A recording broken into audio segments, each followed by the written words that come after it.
Shalom. Saya senang sekali bisa berada di tengah-tengah teman-teman. Ya, terima kasih untuk kepercayaan dari Ketua Youth tempat ini, juga untuk Bapak Wakil Gembala, juga Ibu Gembala yang mempercayakan kesempatan kepada saya. Nah, ada satu judul yang menarik bagi saya. Hari-hari ini orang pingin ini, pingin apa? Pingin bahagia, ya. Nah, tapi bahagia menurut orang kan beda-beda. Nah, saya mau tanya nih, kalau menurut kalian, kalian bahagia jika ya saya dengar ada punya uang banyak.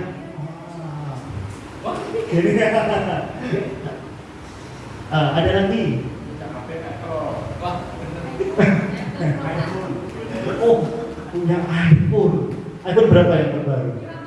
15. Sus. Kaya ya. Punya itu kaya. Selain handphone apa lagi? Motor. Loh. Ada yang punya pacar baru. Satu lagi apa? Jet pribadi. Wih. Itu jet pribadi. Mungkin saya tambahkan. Ya. Kerja supaya bisa nyenengkan orang tua. Biasanya begitu ya. Kita didorong akan hal-hal seperti itu sehingga kita mau menjadikan itu tujuan. Jadi itu yang harus saya capai. Biasanya tambahin dalam kurun waktu berapa lama? Setahun? Sebenarnya. Kalau kita yang bekerja mungkin kalau untuk motor bisa nyicil ya. Nah, kalau yang untuk SMA sumber penghasilan dari orang tua seperti itu. Nah, oke. Nah, saya mau menyajikan data tentang kebahagiaan. Ini datanya di tahun 2017 sama 2021 yang diambil oleh BPS, gitu ya, Badan Survei Nasional. Kita akan coba lihat orang-orang bahagia di Indonesia itu karena apa. Nah, wah, ya tuh, wah, oke, next. Wah, nah ini, ya kalau mau kita bisa terhubung, ini ada IG dan ada YouTube, seperti itu. Oke, next. Nah, tadi sudah dimulai, kita akan lihat surveinya seperti apa. Nah, kecil-kecil, bentuknya saya hafal. Ya, jadi bahagia itu kalau merasa puas, itu bagian pertamanya itu merasa mendapatkan kepuasan. Kepuasan apa? Beberapa di dalamnya adalah kesehatan. Terus di dalamnya ada keamanan. Seperti itu. Pergi ke kolom sebelahnya itu berhubungan dengan kehidupan bersosialisasi, punya teman, dicintai keluarga. Nah, yang dititik beratkan itu adalah kepuasan diri. Ya, orang merasa di puncak, gitu ya, merasa ketika aku bisa dapatkan ini itu. Nah, tekanannya di kepuasan diri. Ini cara bacanya. Adik-adik juga bisa lihat sih BPS browse 2017-2021. Nah, cara bacanya seperti ini. Semakin tinggi nilai indeks, itu berarti tingkat kehidupannya semakin bahagia. Nah, kalau semakin rendah, berarti kehidupannya lawan katanya tidak bahagia, kurang bahagia. Seperti itu. Oke, selanjutnya. Gimana dengan ini komentar saya ya. Nah, jadi sempat saya singgung pendekatan yang dipakai psikologi, teman-teman. Jadi psikologi itu menekankan kepuasan secara jiwani. Nah, ini saya dasarkan kepada pendapat 3 ahli psikologi yang mereka satu kesatuan, punya satu pandangan. Ya, ada tokoh namanya Seligman, dia bicara bahagia adalah keadaan jiwa yang positif. Siapa yang suka ngomong aku hari ini positif? Ada? Hari ini positif gitu ya, perasaanku positif. Nah, ini teman-teman terpengaruh psikologi. Nah, emosi positif itu memiliki kepuasan hidup dan pikiran yang positif. Nah, ada tokoh lain yaitu Carl dan A. Dana itu menyampaikan kepuasan hidup sama. Jadi kalau di sini kepuasan hidup itu paralel dengan indikator indeks yang tadi apa? Secara jiwani atau secara psikologi. Nah, kalau kita anak Tuhan, gimana menyikapi hal ini? Apakah kita ya ini benar? Alkitab itu ngomong seperti itu semua. Alkitab ngomong ya, bahagia jika kita sehat, bahagia jika kita dalam keadaan aman, bahagia jika kita punya teman yang banyak. Apakah Alkitab bicara seperti itu? Tidak. Oke, simpen dulu ya. Nanti di akhir kita akan cocokkan. Oke, next. Nah, khususnya kita mau belajar kehidupan satu tokoh Alkitab. Saya kasih clue, ada 3 clue. Clue yang pertama, tokoh ini tokoh yang smart. Oke, 1, smart. Kedua, tokoh ini tokoh yang punya status sosial yang tinggi, terhormat. Salomo. Oke. Tunggu dulu, masih ada satu lagi. Tokoh ini punya kuasa untuk menentukan hidup dan mati seseorang.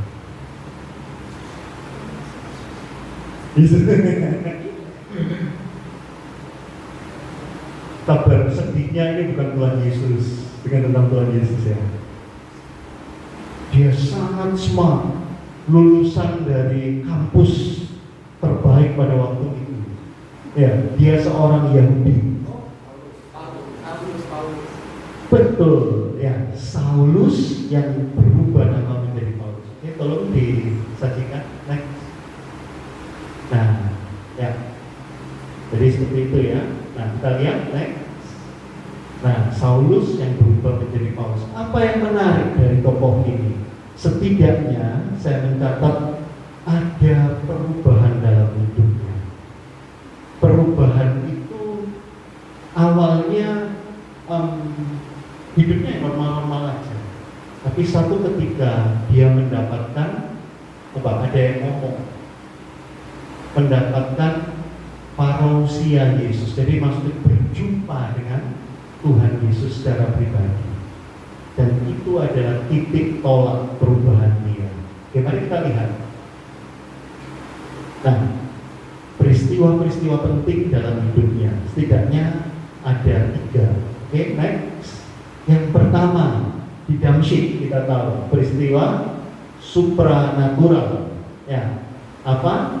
Itu adalah Yesus yang ngomong sama dia, apa?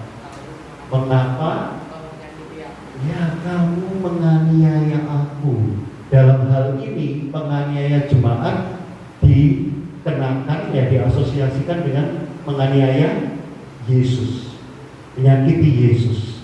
Seperti itu. Dia dapat penyataan secara pribadi.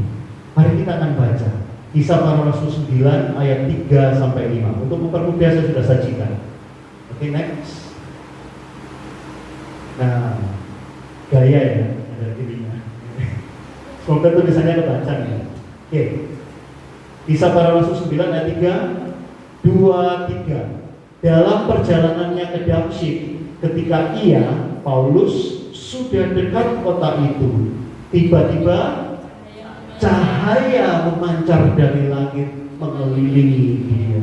Berarti cahaya sesuatu yang bisa dilihat. Ya, Paulus tidak bisa melihat Tuhan secara langsung, tapi dia melihat cahayanya Tuhan. Seperti itu. Ada penafsir bilang cahaya kemuliaan Tuhan. Yang ini menggambarkan kekudusan Allah, begitu ya. Paulus singkat cerita dia rebahan Dia rebah dan dia buta. Oke, next. Kita akan lihat. Ia rebah ke tanah dan kedengaranlah olehnya suatu suara yang berkata kepadanya, Saulus, Saulus, mengapakah engkau menganiaya aku? Ini peristiwa awal, peristiwa yang pertama. Kita akan coba lihat perjalanan hidupnya. Oke, next. Nah, Paulus pun merespon waktu itu. Jawab Paulus, siapakah engkau Tuhan? Paulus sudah tahu, gitu ya, bahwa ini bukan sesuatu yang biasa-biasa mendatangi dia, tapi sesuatu yang supranatural sedang mendatangi dia. Jawab Tuhan, akulah Yesus yang kau aniaya itu. Dalam hal ini, Paulus bukan murid Tuhan Yesus yang inti, bukan murid Yohanes 12, tapi Paulus mendapat kemurahan Tuhan, dapat penyataannya Tuhan Yesus. Nah, Yesus datang sendiri ke Paulus. Oke, next. Nah, hal itu menyebabkan perubahan tujuan hidup. Apa tujuan hidup Paulus sebelumnya? Tujuannya apa? Dia punya surat dari imam besar. Surat itu bisa apa? Bisa memenjarakan orang. Dan kita tahu kalau di penjara pasti ada pengadilannya, ada sidangnya, bukan? Nah, sidang apa harapannya? Hukuman mati. Seperti itu. Aniayanya seperti itu. Nah, kita akan coba lihat perubahan tujuan hidupnya ini dari penganiaya, sekarang dia menjadi pemberita Injil. Pemberita nama Yesus, ini yang dicatat, kepada bangsa-bangsa lain, raja-raja dan orang Israel. Nah, Kisah Para Rasul 9 ayat 15. Kita nggak langsung baca, tapi saya kasih pengantar. Ini bukan perkataan Tuhan langsung ke Paulus, tapi pernyataan Tuhan kepada Ananias. Bukan Ananias dan Safira itu, bukan ya, kepada Ananias, seorang murid Tuhan yang taat, menyatakan bahwa dia harus mendoakan Paulus supaya Paulus bisa melihat. Terus dia merespon, Tuhan tidak tahu kalau Paulus itu suka menyakiti orang. Ini jawab Tuhan. Tuhan mau ada maksud, dan Paulus akan bayar harganya untuk menganiaya itu. Dia pun sendiri dianiaya, kita tahu ya. Nah, mari kita baca 9 ayat 15. Tetapi firman Tuhan kepadanya, ini Ananias, pergilah, sebab orang ini adalah alat pilihan bagiku untuk memberitakan namaku kepada bangsa-bangsa lain, serta raja-raja dan orang-orang Israel. Tetapi firman Tuhan kepadanya, ini sama ya, pergilah, kita tahu perintahnya.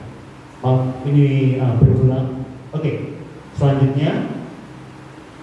Nah, setelah itu peristiwa yang ketiga, tiba-tiba Paulus khotbah.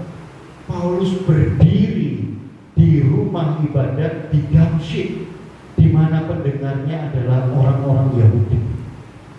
Wah, ini Paulus jadi seakan-akan jagoan gitu ya, mendapatkan sesuatu yang penyataan Tuhan, terus dia berani bersuara seperti itu. Nah, apa yang dia sampaikan? Dia beritakan Yesus sebagai anak Allah.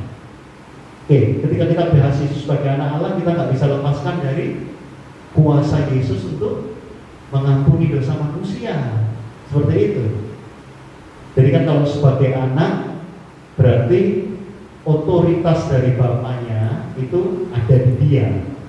Seperti itu ya, ada di dia. Apa? Untuk memperdamaikan manusia. Seperti itu. Nah, dan ini gilanya, membuktikan dia sedang berapologetika, dia membuktikan, dia susun sedemikian rupa ya pemikirannya, Yesus adalah Mesias. Kalau kalian jadi orang-orang Farisi pada waktu itu gimana? Yang pasti ya, percaya orang yang mau menganiaya sekarang berbalik. dia membela Yesus seperti itu. Bukan orang Kristen, tapi dia bela Yesus. Dia sampaikan kebenarannya. Nah, selanjutnya kita tahu rasul ini yang melayani sampai akhir hidupnya. Dia setia dan taat. Sama seperti Yesus ya, tak setia taat sampai mati, dia meneladani juga. Nah, nggak afdol kalau kita nggak baca Alkitab lagi. Mari kita baca bersama-sama. Oke, next. Kisah Para Rasul 9:22. Akan tetapi Saulus makin besar pengaruhnya dan ia membingungkan orang-orang Yahudi yang tinggal di Damsyik. Kenapa bisa membingungkan? Karena dia itu adalah tahu hukum Taurat, paham benar, paham banget. Tapi dia bisa jelaskan tentang Yesus. Dan tentunya nanti kita akan tahu yang Paulus jelaskan ini bertolak belakang enggak dengan hukum Taurat. Nah, oke. Karena ia membuktikan bahwa Yesus adalah Mesias. Oke, sampai di sana. Oke, next. Nah, sesungguhnya yang terjadi sama Paulus, tadi kan saya tanyakan ya, ada orang yang bilang begini, Paulus kehilangan doktrin, maksudnya gini, sebagai seorang Yahudi, dia kehilangan sama sekali ketika berjumpa dengan Tuhan Yesus. Jadi kehilangan itu ada yang menghubungkan gini, aku anggap sebagai sampah, gitu ya. Nah, segala reputasi apa. Nah, pertanyaan saya, apakah benar demikian? Dia tidak memakai pengetahuan tentang hukum Taurat. Kalau menurut saya, sebenarnya Paulus itu sedang menafsir ulang makna Taurat pasca mengenal Yesus.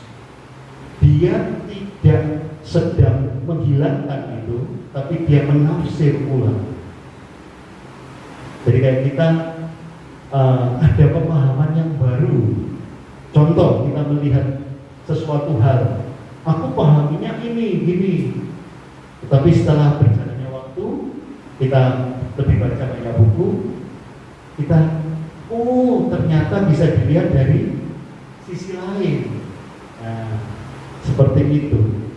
Dan saya mau menyajikan data di mana kesalahannya orang Farisi sehingga mereka menolak Yesus. Seperti itu ya.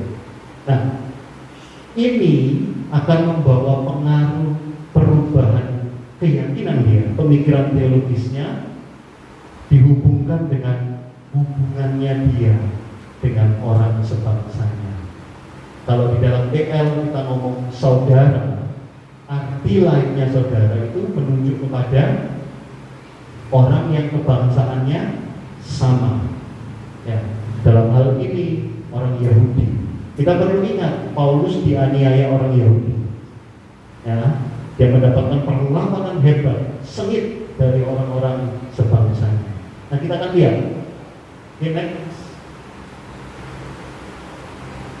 Dia tidak membuang pemahaman tentang Taurat, tidak membuang, tetapi dia memakainya sebagai jalan masuk untuk memberitakan Injil kepada orang-orang Yahudi.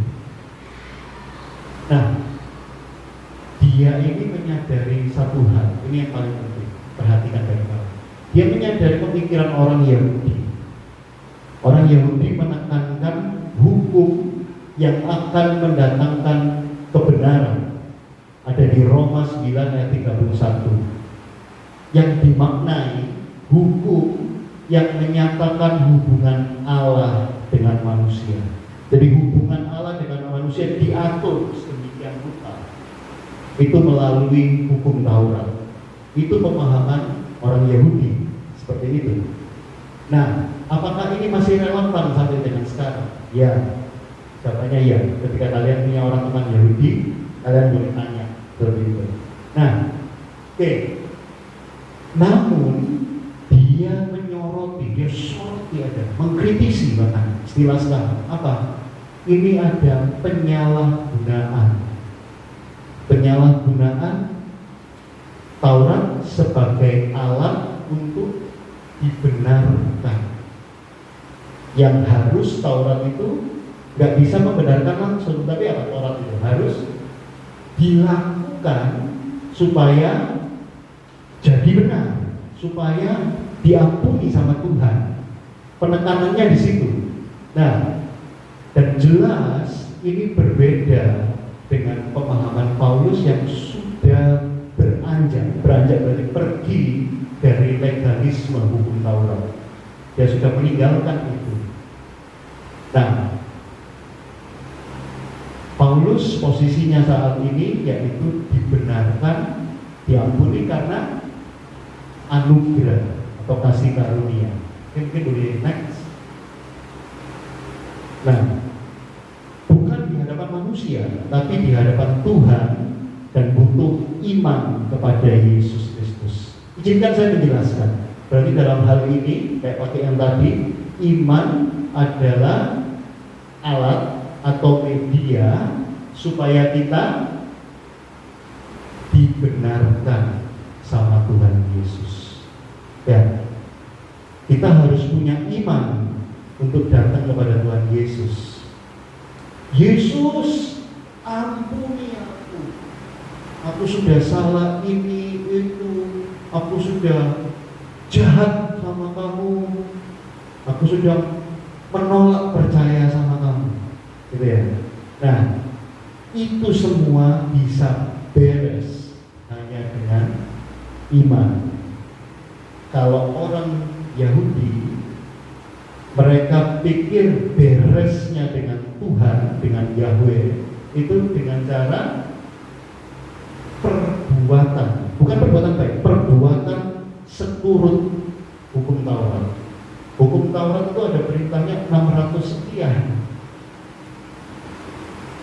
Kalau ada orang yang bisa, Paulus bilang dia bisa, seperti itu ya, berarti itu disiplin rohaninya sangat tinggi. 10 aja yang awal itu ya, kita tahu 10 perintah Tuhan, mudah atau mudah? Terutama kalau kepepet. Wah, kalau 10 aku, apa yang terjadi? Sudahlah, itu tipis-tipis ya. Enggak. Nah, ini Paulus 6, saya lupa jumlah pastinya, 600 berapaan dia bisa lakukan. Wow, jarang gitu ada yang orang seperti itu. Paulus bisa. Nah, tetapi Paulus sudah beranjak, nggak yakin itu lagi. Tapi Paulus yakin dia diampuni karena iman. Nah, next. Ini posisi teologis. Jadi posisi teologis itu berarti keyakinan orang Israel yang dihadapi Paulus. Ini ya, mereka menolak dibenarkan karena iman. Jadi mereka punya keberatan sama Tuhan Yesus. Kita mundur ke belakang sedikit. Punya keberatan sama Tuhan Yesus. Kenapa? Karena Tuhan Yesus mintanya apa? Ketika ada orang yang sakit disembuhkan, Tuhan Yesus ngomong apa? Atau kepada perwira? Atau apa? Pernah dengar gini adanya? Pergilah dan apa? Imanmu. Iya. Jadi bisa lihat ya sekarang ya. Orang Yahudi nggak bisa terima karena bagi dia perbuatan melakukan Taurat. Tapi Yesus memberikan yang seperti itu, dia tidak bisa terima itu. Alhasil atau hasilnya dia bikin aturan sendiri. Apa aturannya? Kita lihat, saya tampilkan ayatnya. Ada aturannya. Oke, next.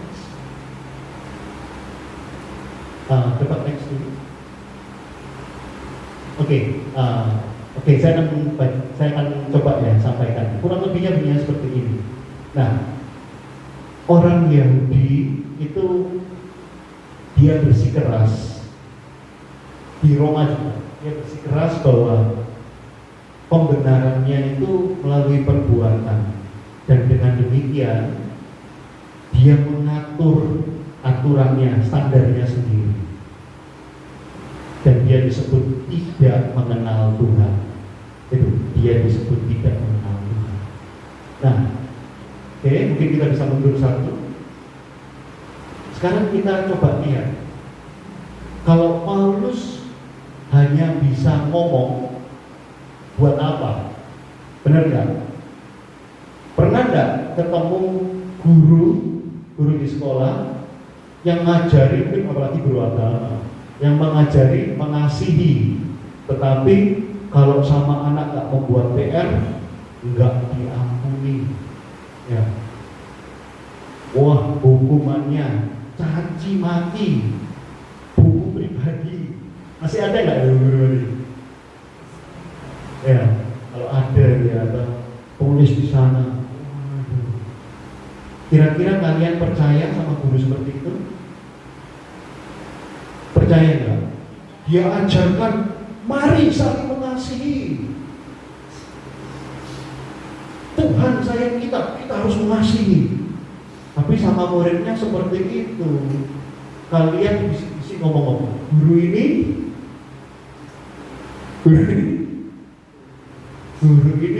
bohong.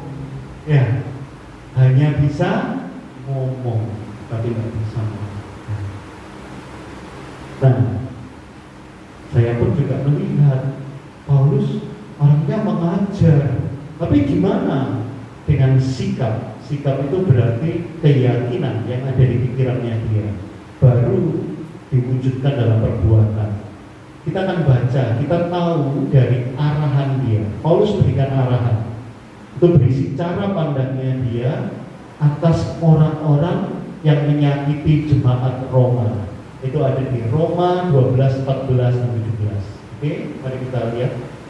Nah, kita akan coba baca ya nanti Roma yang ayat 14. Nah, berkatilah siapa yang menganiaya kamu, berkatilah dan jangan mengutuk. Wow, keren. Yang ngomong gini siapa? Sebelum Paulus. Betul ya, dalam ucapan bahagianya dia seperti itu, Tuhan Yesus. Nah, next ayat 17.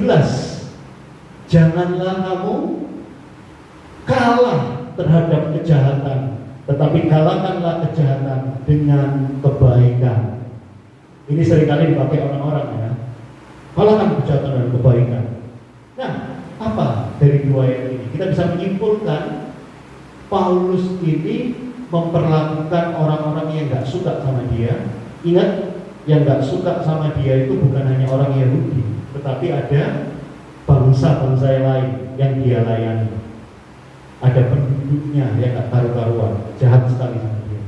Nah, waktu dia memberitakan Injil, tetapi dia memperlakukan tidak dengan kebencian. Saya mau tanya, wajar enggak kalau orang dianiaya terus bilang begini, pembalasan adalah hak Tuhan? Wajar enggak? Wajar ya? Apakah dengan ngomong begitu berarti Paulus membenci? Ayo, coba berpikir kritis. Apakah dengan ngomong seperti itu Paulus membenci? Membenci? Membenci ya? Kalau tidak membenci Paulus, tetapi itu sudah orang-orang pasti tahu kan? Nah, orang ada ganjarannya. Kamu berbuat baik, menuai baik, kan begitu ya? Dari zaman PL pun sudah begitu. Kalau kamu melakukan jahat, ada tanggung jawabmu, ada konsekuensi yang harus kamu pikul. Nah, dalam hal ini Paulus nggak jahat, tapi Paulus hanya ngomong sesuatu yang realistis, dia realistis, dan sesuatu yang memang sudah hukumnya. Oke, itu sudah teratur seperti diatur seperti itu. Oke, next. Nah, Nggak afdol dong kalau hanya belajar konsep, tapi kita tidak coba gimana sih aku menerapkannya dalam kehidupan sehari-hari. Kalau nggak bisa diterapkan berarti apa? Di awan-awan, ya. Di awan-awan saja, nggak pernah bisa mendarat. Nah, kita akan coba mendaratkan. Oke, next. Yang pertama, mari kita lakukan petunjuk praktis berikut ini. Yang pertama, kita harus reorientasi tujuan hidup. Kalau itu berarti artinya kembali atau ulang. Orientasi berarti artinya orientasi awal atau pusat mengatur ulang pusat tujuan hidup kita supaya berbahagia. Ya, masih ada tujuan untuk berbahagia. Mari kita lihat, kita berarti perlu pindah dari kehidupan yang fokusnya mendapat, fokusnya mendapatkan. Aku harus dapat. Ini kita harus bergerak, harus pindah menjadi seorang pemberi. Pemberi apa, Kak? Pemberi hidup kita bagi Tuhan dan sesama manusia. Mungkin ada yang berpikir begini, oh, ini hanya pemikiran-pemikiran ya. Saya kepikiran aja sih. Saya mau tanya, dalam hukum Taurat itu ada nggak untuk mengasihi Tuhan dan sesama? Ada nggak? Atau suatu peraturan yang kamu harus lakukan, nggak lakukan hukum? Apa seperti itu? Gimana?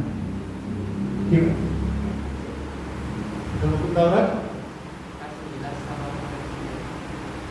seperti dirimu sendiri. Kasihlah sesama manusia ya. Ada nada seperti itu. Setuju ya? Ada nada seperti itu. Nah, orang-orang Yahudi, saya tambahkan, itu dia tidak bisa memaknai hukum Taurat. Dia sudah kehilangan kasih kepada Tuhan yang sejati dan kasih kepada sesama. Dia sudah hilang kasihnya. Kenapa? Dia gantikan dengan hukum. Jadi harusnya begini, begitu, A, B, C. Jika tidak, apa? Hukuman. Nah itu yang dia gantikan seperti itu. Dia sudah kehilangan orang Yahudi. Padahal kalau kita baca, seperti disebutkan teman kita, dalam hukum Taurat terkandung kasih. Ya, kita sering dengar bahwa Tuhan Yesus itu tidak membatalkan Taurat, tapi Tuhan Yesus menggenapi. Kenapa? Kita lihat ada benangnya kan? Ya, mengasihi. Yesus juga ngomong hal itu, mengasihi. Nah, oke. Nah, kalau misalnya kita ngasih sesama gimana berhubungan sama pembicaraan kita ya malam hari ini? Teman-teman, pernah nggak sih ketemu teman yang lainnya konyol? Pernah nggak? Pertanyaan paling konyol dia, Tuhan ada nggak? Nah gitu. Bagi saya wajar. Bagi saya wajar. Kenapa? Karena di masa remaja kita bertanya tentang Tuhan. Ya, kita sedang memikirkan dalam keterbatasan kita, ya, memikirkan Tuhan itu ada atau tidak. Jika Tuhan ada, apa buktinya? Betul gitu ya. Jika Tuhan tidak ada, siapa yang mengatur segala sesuatunya? Kan seperti itu. Nah, saya sarankan kalau ketemu ada teman-teman yang seperti itu, kita justru bimbing. Kita justru tangannya terbuka. Ya. Nah, ini cara saya memaknai, ada istilah seperti ini, terbuka untuk diskusi. Kita mau terbuka untuk diskusi. Nggak apa-apa. Nah, kalau misalnya kita belum tahu, ya kita ngomong belum tahu, tapi kita berusaha cari tahu. Apa yang menurut kita kurang penting, bisa saja penting bagi orang lain. Nah, kita juga belajar hidup bukan hanya tentang kita sendiri, tetapi mau memperhatikan orang lain, menjawab dalam rangka mengasihi orang lain. Nah, bahkan kalau ada pemahamannya yang keliru. Apa yang keliru? Misalnya apa? Tentang Tuhan Yesus. Hari-hari ini kan ramai lah. Ya. Kalau apa? Misalnya ada yang ngomong Tuhan Yesus itu bukan Tuhan. Seperti itu. Nah, dia adalah guru yang bijaksana, guru hikmat. Dia bahkan ekstrimnya adalah manusia. Ada yang seperti itu. Nah, gimana kita menjawab? Yesus adalah manusia sejati dan dia adalah Allah yang sejati. Dui natur Tuhan Yesus. Jadi seperti itu. Kita bisa jawab hal itu. Nah, itu dibutuhkan kita mau juga belajar dengan Tuhan. Seperti itu ya. Nah, ada juga begini. Mungkin akibat dari kita ngomongi teman kita mengarahkan, kalau nggak cocok sama hatinya gimana? Dijauhi. Gitu. Nah, apa yang harus kita lakukan? Kita tetap mengasihi orang itu. Jadi nggak berhenti, nggak cocok, ya. Apalagi omongannya nggak enak, nyekit gitu. Tidak, tetapi kita tetap rangkul orang itu. Seperti itu ya. Nah, next. Saya juga mau menanggapi, masih tetap. Saya mau menanggapi begini. Gimana kita merespon terhadap keyakinan yang ada, bahagia karena mendapat sesuatu? Perlu nggak ini direspon? Ya, bahagia karena punya, memperoleh. Nah, saya menawarkan seperti ini. Mari kita lihat hal-hal itu tadi. Oke, even bahkan kesehatan pun, ya, punya kesehatan yang baik itu dengan wajar, bukan sesuatu yang diutamakan. Maksudnya dicari caranya gimana? Saya tidak sedang ngomong abai terhadap kesehatan, tidak. Berarti bertolak belakang dong. Kapan hari saya kesini ngomong perhatikan kesehatan, ya, bukan. Tapi saya sedang ngomong tujuan hidup kita bukan itu. Terus kita belajar kan? Nah, mari kita lihat secara moderat atau normal saja, nggak seperti mereka. Nah, oke, berikutnya, nah ini khususnya bagi orang-orang yang baru bertobat. Apa isunya? Benci kemampuannya. Kemampuannya dia dianggap jahat karena salah memaknai teks Alkitab. Sama seperti yang tadi saya bahas tentang Paulus yang ngomong kalau kayak keyahudiannya dia, pengetahuannya dia, status sosialnya dia dianggap sampah. Masih ingat itu ya? Nah, itu dimaknai dengan nada membenci kemampuan sebelumnya. Ini mungkin kita tidak menemukan, tapi kalau bagi petobat baru itu bisa aja. Nah, gimana kita menjawab? Dari contoh Paulus tidak robek-robek kemampuannya. Gimana ya cara robek-robek otaknya? Karena misalnya dia tidak robek-robek, maksudnya tanda kutip merobek-robek kemampuannya, tidak. Tapi dia memakai pengetahuan tentang hukum Taurat. Ya, Paulus punya kemampuan bahasa yang sangat bagus, harus diketahui. dia bisa retorika, ya, bisa bernalar dengan baik, menyampaikan ide-ide. Dia pakai itu semua kali ini untuk melayani. Dia bukan lagi melayani hukum Taurat yang nampaknya bagi dia segalanya, tapi dia sudah ketemu yang memang layak untuk disembah, yaitu Tuhan Yesus. Nah, jadi sekarang kita bisa jawab. Kalau ada teman yang nanya, kita bisa jawab bahwa tetap pakai kemampuannya.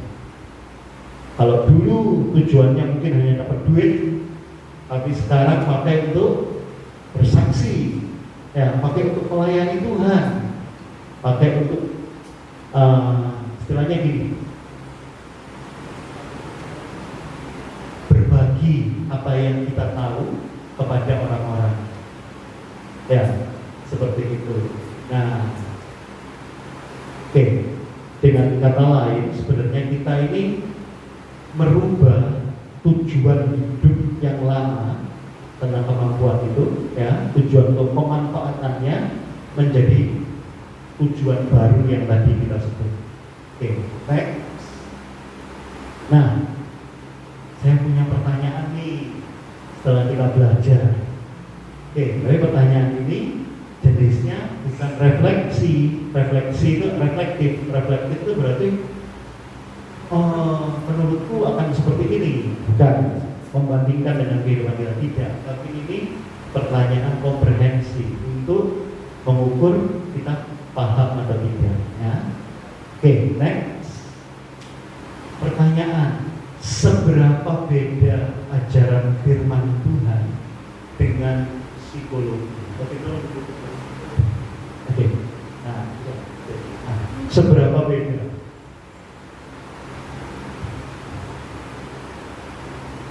Seberapa beda ajaran Alkitab dengan psikologi?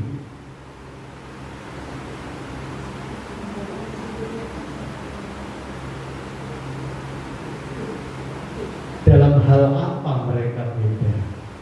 Ya, mungkin itu dalam hal apa mereka beda.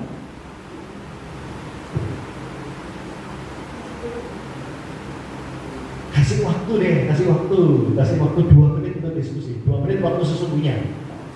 Biasanya kan ada 2 menit, ternyata 30 detik aja biar enggak, kasih 2 menit sesungguhnya. Coba didiskusikan dalam hal apa mereka berbeda. Nah, boleh loh bangkit dari tempat duduk untuk ngomong sama temannya, untuk kita mau diskusi. Sangat boleh.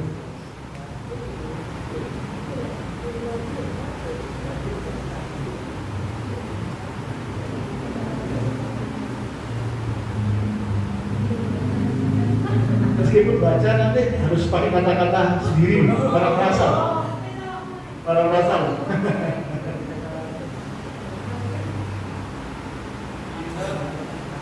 Gak apa-apa, meskipun tidak ada.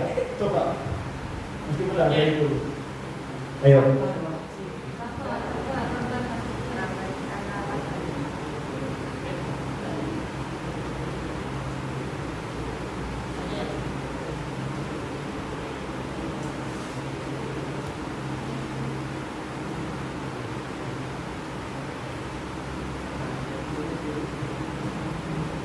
Karena kalau teman-teman udah bisa jawab ini, berarti teman-teman siap untuk menanggapi teman-teman di sekolah, ya, di rumah yang punya pertanyaan. Aku nggak bahagia, gimana caranya? Kalian bisa bantu, kalian bisa. Jangan disarankan pergi-pergi gitu ya. Enggak, kita jawab yang sesuai dengan iman kita.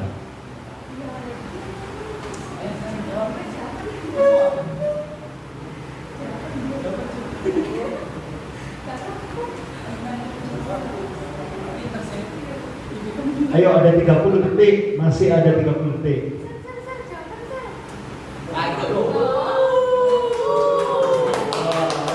Ya, oke, maju. Oh, maju. Ayo, sini, bareng-bareng. Oh, dapat sini. Ayo. sebagai wujud apresiasi, menghargai. Ya.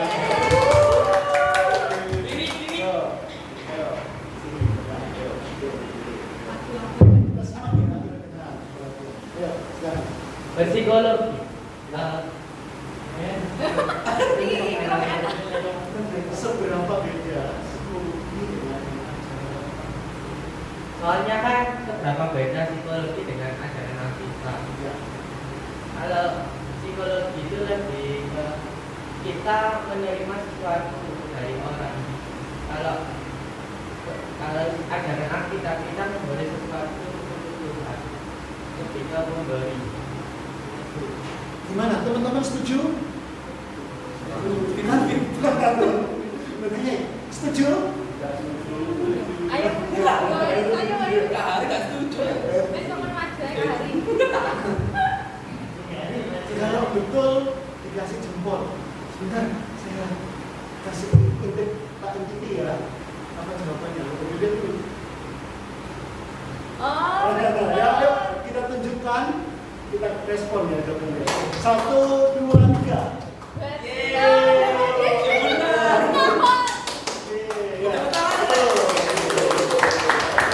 Ya, bagus. Jadi paham ya. Berangkatnya sudah beda, titik tolaknya sudah beda. Nah, oke, mungkin boleh disajikan sekarang. Dari tampilkan. Nah, ada 2 tambahan lagi. Ya, tadi dari Paulus kita belajar. Ya, kita dalam melihat orang-orang yang ngejar kaya, ngejar punya barang-barang mewah, barang-barang bagus, kita sebaiknya melihat hal itu secara biasa-biasa saja. Oke? Ya, kita belajar juga hidup apa adanya, sesuai dengan kemampuan orang tua.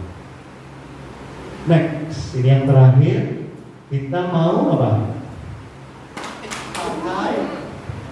Pakai kemampuan sebelumnya, ya. Oke, former skills yang mungkin kita yang bukan anak Tuhan dari lahir, ya. Nah, itu yang sudah kita pelajari sebelum kita percaya sama Tuhan Yesus. Itu juga kita mau kerahkan, kita mau pakai sebagai seorang pribadi untuk melayani Tuhan. Nah, untuk melayani Tuhan di tempat ini, saya senang sekali lihat ada remaja-remaja yang nyanyi, ya, ada yang main musik, ada yang bantu operator LCD. Nah, saya juga masih ingat ada yang bantu bikinkan flyer, flyer atau video, ya. Nah, jadi Tuhan kasih bakat kalian apa, kalian bisa kembangkan. Ya, tujuannya hanya satu, untuk hormat dan kemuliaan Tuhan. Oke, mari kita tutup dalam doa.